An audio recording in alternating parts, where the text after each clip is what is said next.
તો જય માતાજી મારા કલે જાઓ તો હું આજે ઉઠી ગયો છું 5 અને 19 આજે તારીખ છે 19 એપ્રિલ અને આજે આપણા મિશનનો છે 59મો દિવસ।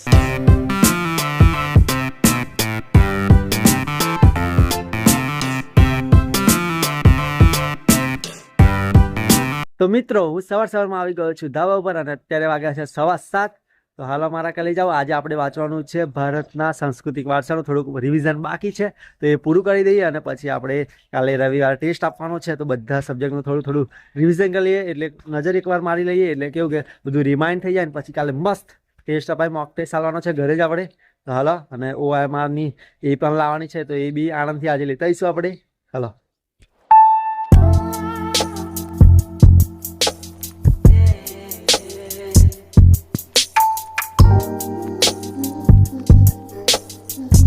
તો મિત્રો સૌથી મોટું લોકનૃત્ય એટલે નાટી જે હિમાચલ પ્રદેશનું છે જેને ગિનીસ બુક ઓફ વર્લ્ડ રેકોર્ડમાં પણ સમાવેશ કરવામાં આવ્યો છે યાદ રાખજો। તો હાલો મારા કલે જાઓ મંદિરે જવાનો ટાઈમ થઈ ગયો છે તો હાલો મંદિરે જઈએ અને પછી લાઇબ્રેરી જવાનો બી ટાઈમ થઈ જશે ડાયરેક્ટ લાઇબ્રેરી ડાયરેક્ટ જઈશું। હાલો તો મારા કલે જાઉં હું તો લાઇબ્રેરી આવી ગયો અને વાંચવા બેસી ગયો હતો અને હું તો ભૂલી જ ગયો હતો કે મારે વિડીયો ઉતારવાની હતી પછી અંદર આવીને હું વિડીયો ઉતારું છું મારા કલે જાઓ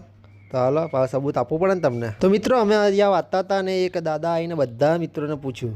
કે તમે શેની તૈયારી કરો છો શું કરશો અને શાબાશી બી આપી છે। તો મિત્રો અત્યારે 1 વાગી ગયો છે અને અત્યારે હું બહાર આવી ગયો છું અને ભારતના બધા સાંસ્કૃતિક વારસાનું આપણે રિવિઝન થઈ ગયું છે બહુ મસ્ત તરીકે અને મારો ભાઈ બંધ આજે બી નહીં આવે એ બી લગ્નમાં ઘૂસી ગયો છે। તો હાલો તો મિત્રો અત્યારે હું 1:30 વાગે આવી ગયો છું ઝેરોક્સ કોપી કેમ કે આ ઝેરોક્સ કઢાવવાની હતી એટલા માટે હું અહીંયા આવી ગયો છું। હાલો હવે ઝેરોક્સ કઢાવી લીધી છે અને ઘરે જઈએ કેમ કે ભાઈનું બાઇક લઈને આવ્યા હતા એટલે એમને બાઇક આપવાનું છે। તો મિત્રો અત્યારે હું આવીને જતો હતો મેં જો શેરડીનો રસ ને હું પીવા બેસી ગયો શેરડીનો રસ તો મારા કલે જાઓ શેરડીનો રસ અતિ ઉત્તમ કહેવાય। તો મિત્રો ફાઇનલી ઉત્તરાયણ વાગે આવી ગયો છું ઘરે અને બાપા તાપ તો જો કેટલો બધો તાપ છે યાર એટલો બધો તાપ છે ને તો વાત ના પૂછો વાત આટલો બધો તાપ ના હોવો જોઈએ યાર કેવી ગરમી લાગી છે હું તો થાકી ગયો તાપ લાગતો ને તો ઘેર જઈને બેસી ગયો મેં કીધું મોડા જો 2 વાગે નો આવી ગયો હતો ઘેર અડધો કલાક જેવું વાંચીને પછી મેં ઘેર નથી આવ્યો કેમ કે બાઇક આપવાનું હતું કાકાના છોકરાનું એ આવવું જ પડે બાઇક લઈ ગયેલો કેમ કે કાલે ટેસ્ટ આપવાનો છે આપણે ખબર છે ને શેનો મોક ટેસ્ટ આપવાનો છે મેં કીધું ઝેરોક્સ કરી લાવું પોઈન્ટ કરતા ફાવે ને એટલે પ્રેક્ટિસ બી થઈ જાય। તો હાલ હવે ઘરે જઈએ ખાઈએ પીએ પછી વાંચવા લાગી જઈએ અને હું દરરોજ રિક્ષામાં જાઉં છું પણ બાઇક એટલા માટે લઈ ગયેલો કેમ કે ઝેરોક્સ કઢાવવાની હતી અને ઝેરોક્સ જે કાઢે છે ને આજુબાજુ કાઢે છે પણ બહુ પૈસા લે છે મારા દેવરો બોલો અને જો મેં કઢાવીને ત્યાં 10 રૂપિયામાંથી 10 ઝેરોક્સો કાઢેલી બોલો તો પછી પૈસા બચતા હોય તો ભાઈ સાચી વાત પણ ચાલીને જવું પડે એવું હતું એટલે મેં કીધું બાઇક ઘેર હતું પછી બાઇક લઈ ગયો જોડે અમે ભાડું થાય અને ચાલીને જવાનું થાય એટલે મેં કીધું બચાનું પેટ્રોલ પડે દઈશું પછી કામ થઈ જાય ને આપણું અને એટલો ટાઈમ બી બચે ને તો હાલો હવે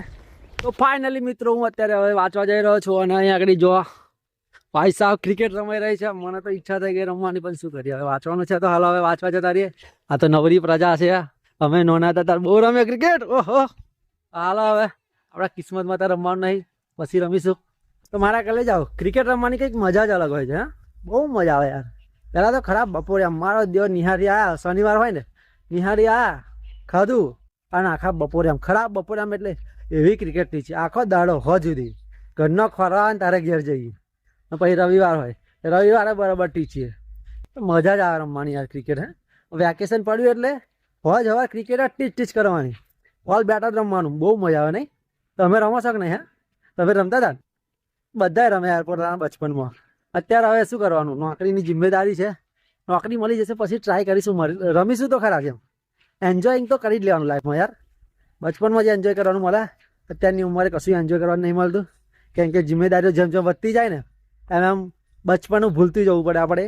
સાચી વાત ને ને એટલે બચપનમાં જેટલી મસ્તી કરવાની મળે ને એટલી મસ્તી કરી લેવાની ક્રિકેટ રમવાની મળે જેટલી રમતો રમવાની મળે બધું જ રમી લેવાનું ત્યારે બહુ સખ્ત લોંડા નહીં બની જવાનું આપણે બહુ સિરિયસ નહીં બની જવાનું કે વાંચવું એકદમ ફ્રી માઇન્ડ રહેવાનું બચપનમાં અત્યારે આપણે જરૂર છે અત્યારે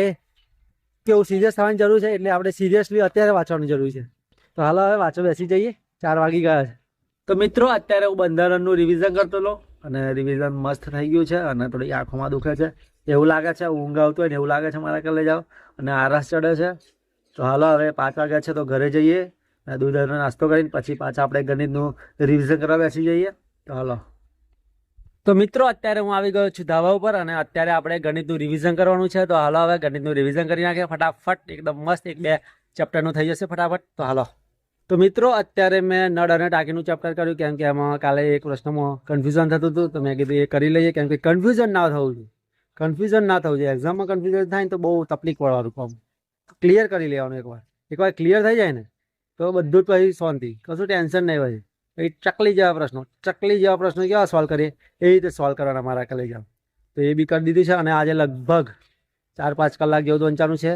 કેમ કે હું બપોર વહેલો નથી આવ્યો હતો. એક ખોટું મેં કર્યું, નહોતું આવવાનું પણ શું કરું, બાઇક આવવાનું હતું એટલે બાઇક લઈ ગયો હતો કેમ કે મારે કાલે ટેસ્ટ છે તો પેલું OMRની ઝેરોક્સ કઢાવવાની હતી તો મેં 10 ઝેરોક્સ કઢાવી છે. મેં કીધું 10 જેવા આપણે ટેસ્ટ આપી દઈશું એટલે કેવું ફ્રી માઇન્ડ થઈ ગઈ એકદમ, પછી ટેન્શન જ નહીં લેવાનું. તો કાલે ટેસ્ટ કેવો જશે એ જોવા માટે વિડીયો ચેનલને સબસ્ક્રાઈબ કરી નાખજો અને જોજો વિડીયો. કાલે નહીં આવે, આ લગભગ 2 દિવસ પછી વિડીયો આવશે જે ટેસ્ટ આપીશ એ. તો હાલો મારા કાલે જાઓ, હવે નહીં કાઢીએ, બહુ ગરમી લાગે છે અને ઘરે રહીને વાંચવાની મજા નહીં આવતી કેમ કે ગરમી બહુ વધારે પડતી પડી રહી છે. ખેતરમાં બી વાંચવા ગયો હતો પણ ત્યાં બી ગરમી લાગતી હતી કેમ કે બહુ પવન હતો નહીં. એટલે લાઇબ્રેરીમાં જ સારું છે વાંચવાનું. તો તમે બી જો ઘરે વાંચતા હોય તો ના વાંચશો, લાઇબ્રેરીમાં જતા રહો, એકદમ પરફેક્ટ અને સારું વંચાશે. થોડીક તકલીફ પડશે જવા આવવામાં, ટાઈમ થોડોક બગડશે પણ જે વાંચશો ને એ બહુ સરસ વાંચશો. હાલો, જય માતાજી. Big thank you for being here. बहुत बहुत धन्यवाद.